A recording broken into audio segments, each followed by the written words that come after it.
প্রশাসনের দৃষ্টি আকর্ষণ করছি। স্থান গ্রাম বিরিপুটল ৫ নং ওয়ার্ড, পাইসকা ইউনিয়ন, ধনবাড়ী উপজেলা, জেলা টাঙ্গাইল। এই রাস্তাটি নির্মাণের অল্প সময়ের মধ্যেই বিভিন্ন স্থানে ইট দেবে গেছে, বালি সরে গেছে এবং চলাচলের সমস্যা তৈরি হয়েছে।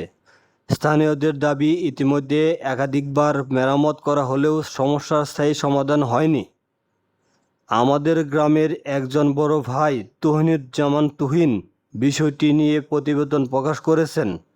তবুও এখন পর্যন্ত কার্যকর ব্যবস্থা নেওয়া হয়েছে বলে এলাকাবাসী দেখতে পাচ্ছে না।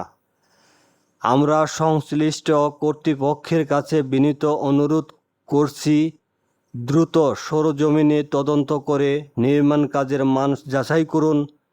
কোনো অনিয়ম বা ত্রুটি থাকলে আইন অনুযায়ী ব্যবস্থা গ্রহণ করুন এবং রাস্তাটি টেকসইভাবে সংস্কার করুন।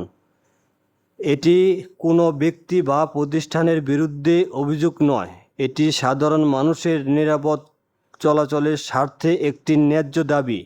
বিরিপুটল গ্রামের সচেতন এলাকাবাসী শুধু শেয়ার নয়, সংশ্লিষ্ট কর্তৃপক্ষের দৃষ্টি আকর্ষণের জন্য সবাই এই ভিডিওটি পৌঁছে দিন। আমরা চাই সুষ্ঠু তদন্ত ও স্থায়ী সমাধান।